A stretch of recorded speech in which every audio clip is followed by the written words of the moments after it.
As you know, we're here partly to celebrate and to thank the Lord for the vision that he gave to Ravi and Margie 30 years ago, and how signally he's blessed it.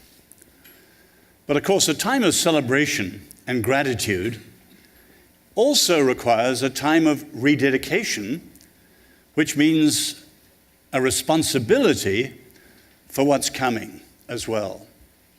I didn't actually know the theme of the weekend until this last week, but I'm grateful to see that what I chose to speak on actually fits it very well. Many of you remember the Beijing Olympics. They were a historic first in many ways, the extraordinary first Olympics for China, the Bird's Nest Stadium, and so many other things.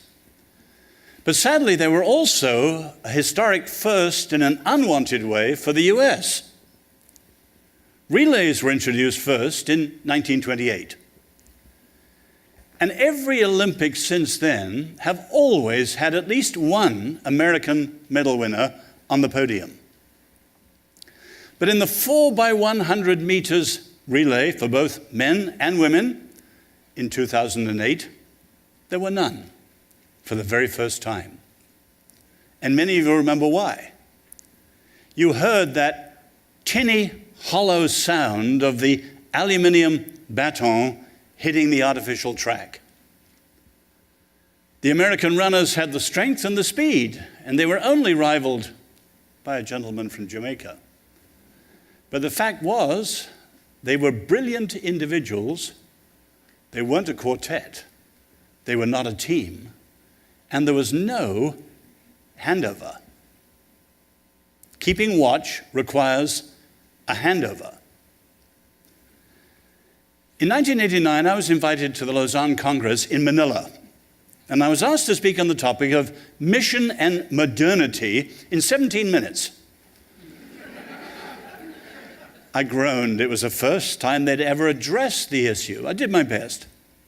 When I went into the foyer afterwards, an elderly lady, 25 years ago, I'm elderly now, but 25 years ago, an elderly missionary lady came up to me and said, "I didn't hear everything you said, and I didn't understand everything I did hear. But I have one question. Why did they ask a man to speak on maternity?" So much for my brilliant exposition of modernity. Well, some people got the point, and a year or two later, I was invited to Singapore. And among the many meetings there, I was asked to speak at Singapore University. And it wasn't on the gospel.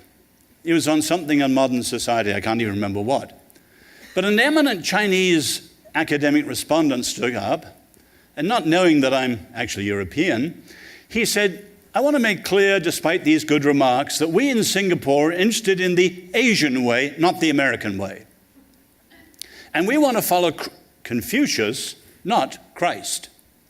He said, "Look at the chaos," and he mentioned many things, especially the American family. Whereas we in China, he said, have strong family, strong traditions, and so on. And I responded to him, "Yes, you do. And I was born in China. But the reason the American family is under pressure is not because it's American, it's because it's modern. And as you modernize to the same degree, you will have the same challenges in China and in Singapore. And as you know now, the Chinese government has invited the Alpha Marriage Course in because Chinese families are under such chaos, including the challenge of succession. And those of you who are business know that in the last 5 years, there's more and more a switch of families in China from family businesses to corporate success that has nothing to do with families. Why? Because of the family breakdown. Actually, if they knew something of the story of business, how many businesses, for instance, that were on the original Dow Jones Index are still businesses today? Actually, you put up hands for 3. I think it's actually 1, and some people argue none, but it's very, very few. Now, why? At the heart of advanced modernity is an incredible challenge to succession, to transmission, to handing over successfully. And that's what I want to talk about. One part of it is what's now called generationalism, a narrow, somewhat culturally distorted view of generations, which is becoming what a radical individualism is to community, what a radical relativism is to truth. So the way we're talking about generations in the West becomes a radical undermining and a corrosion of tradition and authority. So let me unpack that. There are a lot of areas we can look at in much, much greater depth than we have time for. But let me stress a few. Generation was originally biological. The word comes from the Latin word generare, which means procreation. And a generation was the time it took for parents to be succeeded by their children who had children. So that it was said, for example, by the Greek historian Herodotus, a generation was roughly 33 years. Now, of course, it can be down to 15, but somewhere between 50 and the early 30s, so that roughly 3 generations a century. But one of the essential ideas was that everybody alive on the earth at the same time had a solidarity because they were members of this generation, the young and the old. And of course, that's what you see in the Gospels. In Luke 11, our Lord says 6 times, this generation, this generation. He doesn't mean the X's or the Y's. He means everyone capable of listening to him and being responsible for trusting and obeying his word. But following the Enlightenment in the 18th century, this has really changed. It's often said that our modern world owes a lot to German studies and French streets. In other words, thinkers in the German studies like Immanuel Kant, and what happened on French streets like those in the French Revolution who played out the ideas of Jean-Jacques Rousseau. What was this new idea of generation? Well, of course, it had to be rooted in biology because we all have to be born. But there was a strong cultural element now, and the idea grew up that in the modern world there was a possibility of social change as progress, and there was the possibility of political change as revolution. So the youth were always the catalyst for change. Young Germany, young Italy, later young Turks. And parents and the elders of society were outmoded and redundant as authorities in life. So you had in the 20th century, for example, the lost generation before World War I, the greatest generation, World War II, the silent generation, post-war, the baby boomers, very famously from 1946 to 1964, very neat. Generation X from 1965 to 1980, and Generation Y roughly from 1981, still going today, and people are searching for new ones. Now you see what's shaping them now. Age cohorts who share a common cultural experience in their age, regardless really of how old or young they are. Now, as this has happened, there are 3 features of this new way we address generation. One of them is very obvious, and the other 2 aren't, but we need to give thought to all of them. What's obvious is that when we talk about generations today, we're fastening on the distinctives of each and the differences between each as if they were radically different and totally new. And obviously, that's very, very important because we've got to speak to each generation in turn, and the panel will pick up that in wonderful ways. But there are 2 parts of this that are hardly ever addressed. First, there's less attention to the distinctive consequences of the way we're talking about generations. For example, generations now are a way of expressing identity. I'm a child of the 60s. He's a boomer. She's a millennial, and so on. Identity. Secondly, there's a feature. It's a new form of relativism. It's a generational thing. He wouldn't understand. You wouldn't understand. She wouldn't understand. It's cutting people off between the generations. Or thirdly, it's a factor in the crisis of authority today. The lunatic 1960s saying that my generation had, don't trust anyone over 30. To which Tom Oden gave the great answer, don't trust anyone under 300. But you can see today that bumper stickers like mistrust authority and things like this, don't believe any authority except yourself and us. Fourthly, It undermines responsibility and solidarity. Some of you may remember the slogan, which is put up on a huge banner over the Golden Gate Bridge: "What has the future ever done for us?" So, why do we care for the future? Just live for your own generation.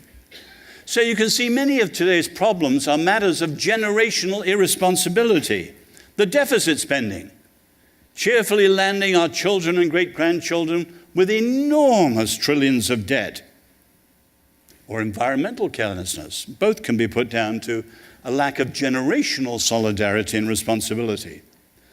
But of course, and this is what concerns me, it's one of the factors which reinforces the breakdown of a living tradition.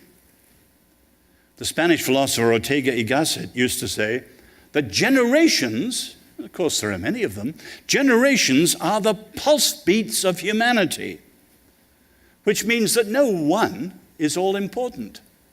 And the regularity of the rhythms is incredibly important. In other words, you take simple things in human experience, the need for continuity and change. Today, change. The need for tradition and renewal. Today, only renewal. The need to be faithful and flexible. Today, often, who cares about faithfulness? The need to speak the truth and to translate it into other languages. Today, it's all about the relevance to the new, and so on. And we've got to take these things deeply seriously. So the old idea of tradition, handing on into safekeeping and safe hands. Today, tradition is the dead hand of the past. And you could go on. G.K. Chesterton famously, and Yaroslav Pelikan more famously, talk of good tradition as the living faith of the dead, passed on well. Whereas traditionalism, or bad tradition, is the dead faith of the living. And you can see where we are today. The progressives in this country who just cut off any relation to the founding fathers, it doesn't matter. Whereas freedom without their understanding is unsustainable. And you compare that, say, with Native Americans who have the maxim, what would be good for the next generation? Sorry, the next 7 generations. I've never heard that question raised in Washington. Or take a third feature of the way we talk about today. There's almost next to no attention to the stakes of tradition and transmission. I mentioned the Chinese shift in the last decade, family firms to mere corporate firms, huge change in China. But you can see all sorts of other things that are affected. Take the American experiment. The American experiment assumes and requires tradition, sustainability in freedom. But the odd thing is the word sustainable is used everywhere today, except about American freedom. Sustainable development, sustainable capitalism, sustainable this, that, and the other. No one talks of the daring of the framers and how you have a freedom that is sustainable. So, of course, today's freedom, libertarian radicalism, is simply unsustainable. And it's just another area where America's undoing itself. But our concern today, of course, is with the gospel and our faith in Jesus. Think of the scriptures. Our Lord is described as God Almighty, who was and is to come. Our Lord himself, yesterday, today, forever, the same. And you see his kingdom is from generation to generation to generation. So it's unthinkable that one of the things that's key to our faithfulness is knowing how to accept the best of what's passed down to us and to hand it on, we hope, with a torch shining as brightly to the generation after us. But I've hardly heard anyone address this crisis which is touching America and the church. So let me mention a number of areas we could explore, all of them rather too rapidly. First, and maybe too obviously, be realistic as to why there will always be differences between generations. The scriptures stress the presence of sin, the passing of time, and the primacy of the human heart. Put those three together, and we know in the scriptures nothing human is forever. The grass withers, the flower fades, but the word of the Lord stands forever, not our words. And of course, that fits the classical understanding too. Heraclitus, you can't step into the same river twice. including the river of time and history. Think of the Roman slaves whispering in the ear of the conquerors on the great parades, "You too are mortal." And you see the scriptures and classical understanding go together, but they're dead against our modern understanding, particularly coming out of the Enlightenment and progressivism. Now, of course, there are things in our advanced modern world which reinforce that. An obvious one of what in my field, the social sciences, they call routinization. What becomes a routine becomes a rut. When Jenny and I first went to Australia in 1975, I remember the sign at the beginning of the outback, "Choose your rut carefully, you'll be in it for 400 miles. Now that happens with habits. Good habits are the habits of the heart that make character, that make virtue. But bad habits are what William Blake rightly called mind-forged manacles. In other words, success breeds complacency, which breeds a fear of risk, which puts a stress on process rather than spirit and freedom. And even the best words eventually become cliches, and routines become ruts, and it happens all over the place. In the days before women's liberation, there was a little analysis of organizations, secular or Christian, which went like this: man, men, movement, monument. A great man, or his wife in Ravi's case, had a vision, a great vision of something the church needed powerfully, and round them came men, of course, and women, and a movement started. But you can see with all missions and all secular organizations, unless there's a renewal constantly, eventually in 100 years, 200 years, you see the portraits in sepia brown of some ancient founder, and you wonder how on earth he ever did anything fresh as you look at his ancient photograph. And that's human organizations in the world, unless there is ongoing renewal. Or a second factor, equally obvious, specialization. There was once a great stress on the generalist. Take Solomon, or Leonardo da Vinci, or Aquinas, and so on. Our modern globalized world has put much more stress back on generalization, but the going trend for 200 years, take, say, the German Research University of the specialist who knows more and more about less and less as the quip goes until he understands everything about nothing. And you can see this in many spheres of life. Adam Smith talks about business and pin factories and division of labor and piecework. And so people are specialists, they have a much higher productivity, but eventually no flexibility and no adaptation, and they're out of fashion. You can see it in the arts. The so-called 10,000 hours principle. To be a really good piano player or violinist or whatever, 10,000 hours goes into it. But once someone's done that and they're a virtuoso pianist, they could no longer play anything else than that. And you can see that specialization militates against adaptation and flexibility. And of course, the third factor, corruption. We all know Lord Acton's famous saying, all power tends to corrupt. Absolute power corrupts absolutely. Not only in power, but also in possessions. Accumulation leads naturally to a desire for preservation. Leads naturally for people to want to have a monopoly, a monopolization, eventually corruption. And it happens again and again and again. Now, I'm not being cynical when you put these factors, just realistic in the biblical sense. And obviously, that justifies the necessity for each generation being different, because things do go wrong in a simple world. But it also should justify humility. There will always be these differences. The younger generation will always see things the older generation has lost, forgotten, or whatever. But they should remember that they in turn will do the same. So we who are old today, we were all once young. And you who are young will one day all be old. So we hear the noisy talk of our evangelical emergence with all their new kind of this, that, and the other. They're already long emerged. And many of them can hear the auctioneer of time, going, gone. And that's true of all of us. And we've got to face that very realistically. Second, understand what lies behind the current preoccupation with generationalism today.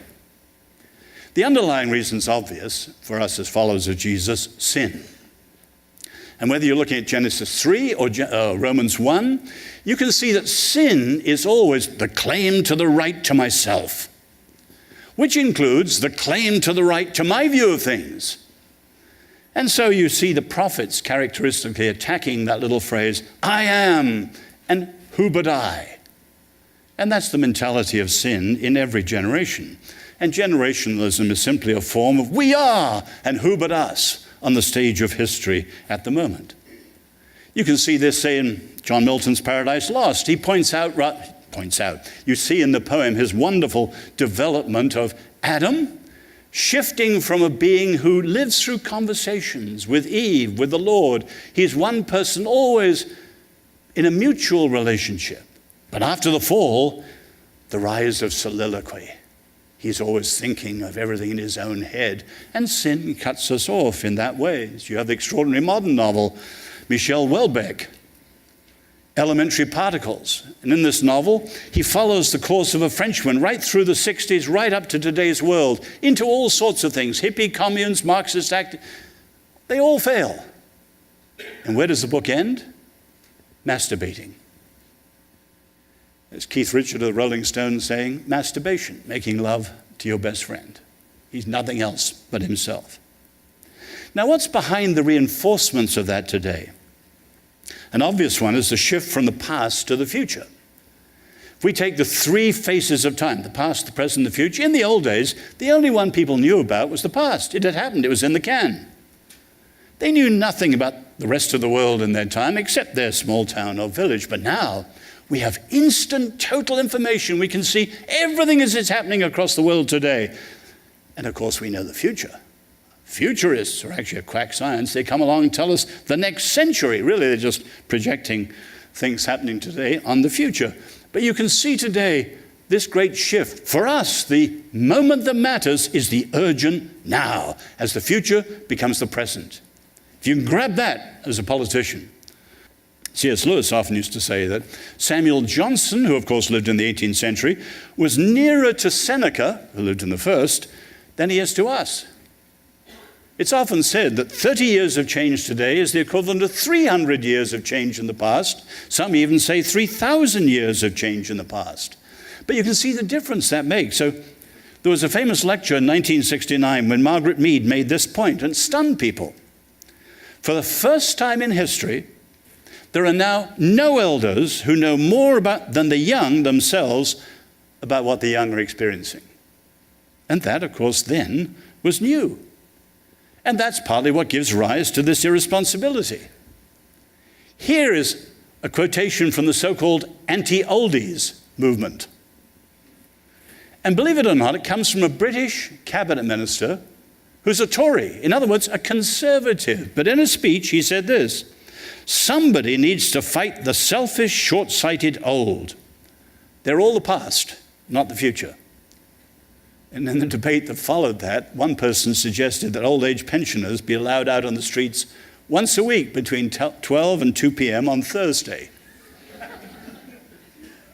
They were irrelevant. They were the past. Now, of course, we've got ideas that reinforce that. Take, say, the Oedipus complex by Freud. Every generation's got to find itself by killing off the older generation, and so on. And you can see how the shift from the past to the future weakens any ability to hand on successfully. Or a second factor is the erosion of older forms of identity. These aren't necessarily good or bad, but it's often said that in our modern world, the transition from traditional living to advanced modern living is huge, one of the greatest gaps in human history. We've moved, for example, as they say, and the Pope referred to this week, we've moved from community to associations, not thick, but thin. But in identity, it's often said we've moved from ascribed identity, things that are given to us, to achieved identity, things that we achieve ourselves, or from fixed identity to fluid identity. So people were a member of this town, or that tribe, or a certain class, or this occupation, or whatever, or gender. But just take the modern notion of gender orientation. It's subjective, it's shifting, and it's self-chosen in a way which identity never was in the past. And so also is this idea of generational identity. Now, what's behind this? Another factor is the rise of consumerism. Consumerism is a fascinating study, but one of the key moments was when, through the Industrial Revolution, the power to produce production overwhelmed the power to consume. There was far more than people can consume without marketing. And in the 1920s and 30s, you had the rise of marketing, particularly through America. But of course, that led to a drive for constant change. If we produce that fast, we've got to consume that fast. So you have to have that changeover all the time. Now you can see it clearly by force of contrast, so that the exception proves the rule. You must all have seen at some point, particularly in airports around Europe, ads for Patek Philippe, the watch. It's a very beautiful ad. And the father is there in the picture with his son. And the byline of the ad is this: you never actually own a Patek Philippe. You merely look after it for the next generation. But that's the exception that proves the rule. You couldn't say that about a Kleenex or most of the things we buy. You've got to buy them, and your heart's desire in that purchase is tomorrow old-fashioned, no longer in. It's so yesterday. And you can see that in a world like that, it's very hard to hand things on well. Suffering, God's silence, the existence of truth. Those are just a few of the topics covered in RZIM's Just Thinking magazine. Editor Daniel Durant. I'm often encouraged by letters we receive regarding just thinking. You never know what one sentence can do in the life of an individual. We've gotten a number of letters from those who are outside of Christianity, but they found something intriguing in just thinking and said, I want to read more. Sign up for email delivery of Just Thinking at rzim.org. My honor to be with you here at Princeton. When I was in Germany. India, very close to Bangladesh. George Washington University. The Middle East. Meetings in Angola prison. United States. From China. In Canada. In the United Kingdom. In Istanbul, in Ankara, and Izmir. Romania. At American University. At the University of Harvard. Manila in the Philippines. Perth, Australia. To South Africa. In Africa. So the global family of humanity is really, like what John Wesley would have said, the world is our parish. You've been watching The Apologists, a television ministry of Ravi Zacharias International Ministries. We're grateful for your prayers and financial support. If you'd like to know more about this ministry or would like to donate to our efforts, you can call us at 1-800-448-6766 or visit us online at rzim.org.